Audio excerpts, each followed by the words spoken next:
counsel to take the floor for 5 minutes, please.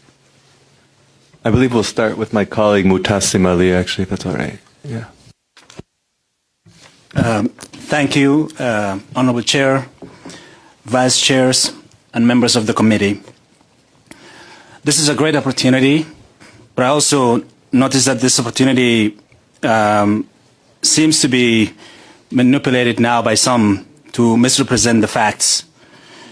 I'm a legal advisor at the Raoul Wallenberg Center for Human Rights, a doctoral researcher on peace and constitution making in post-conflict states, and I'm a Sudanese from Al-Fashir. I come before you not as a scholar or advocate, but as a witness, as someone who has seen my homeland repeatedly subjected to mass atrocities that were neither unpredictable nor unpreventable. Before the genocide in Al-Janina in West Darfur in June 2023, the warning signs were clear. The Masalit community faced an imminent threat, with perpetrators, the RSF, and allied militia, publicly vowing to wipe out the Nawab, a slur for slaves, on launching systematic dehumanization campaigns. These crimes, the crimes committed in Al-Janina, were preventable. The world heard the threats and saw the violence escalate, yet did not act. Al-Janina was almost emptied of its Masalit majority. A few months later, the same machinery targeted North Darfur, beginning with the Zagao community. In April 2025, Zamzam IDP camp was attacked by the RSF and its allied militia. Last month, after 18 months of siege, the RSF and allied militia captured Al-Fashir. Doctors were killed by the RSF. Those were not Muslim Brotherhood. Perpetrators documented their crimes by themselves. They were boasting about committing genocide.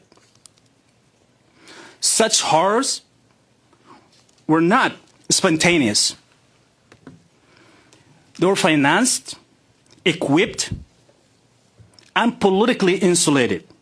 External actors, including Canada's ally, the United Arab Emirates, continue to back the perpetrators.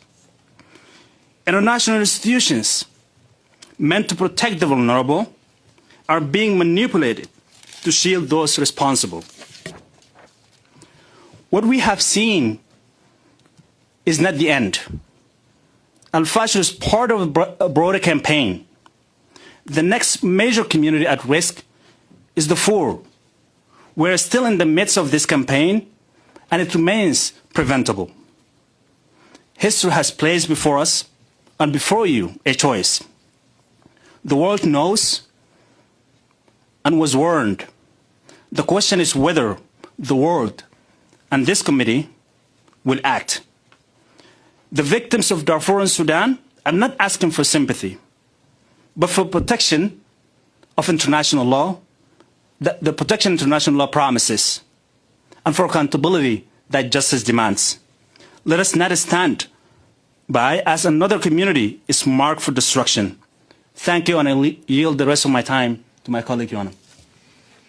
And the time for action for Sudan is right now, as the situation has reached an international emergency.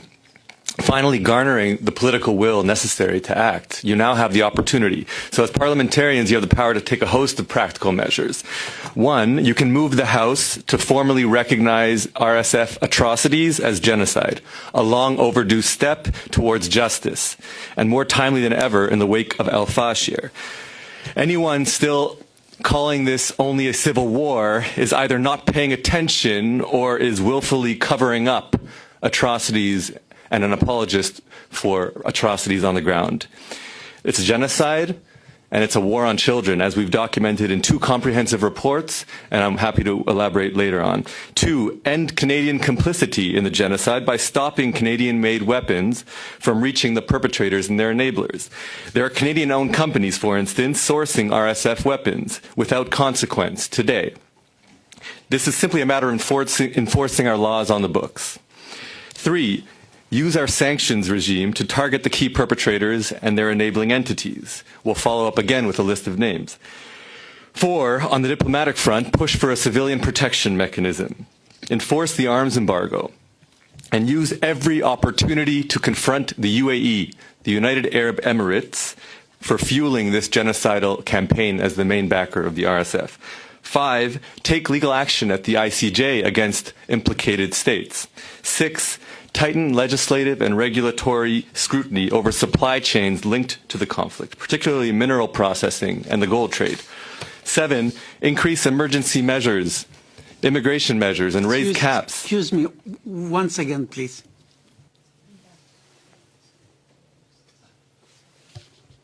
Sorry, go ahead. My apologies. 7, increase emergency immigration measures and raise caps to reunite Sudanese Canadian families and end the discriminatory treatment and expedite all pending applications. 8, scale up humanitarian aid to meet the staggering needs. 9, use your platforms to issue urgent statements to bring attention to Darfuri communities facing destruction right now, and mobilize colleagues to support these measures. And finally, we're proud to launch today and tomorrow a historic all-party coalition for Sudan, a revival of the Save Darfur coalition, as was mentioned by our founder, the Honorable Erwin Kotler, and invite each of you to join and bring colleagues on board. We're committed to working with Parliament and civil society to implement this action plan, to ensure Canadians no longer remain bystanders to mass killing, starvation, genocide, and the world's largest humanitarian catastrophe that is shamefully being ignored. Thank you, Mr. Diamond.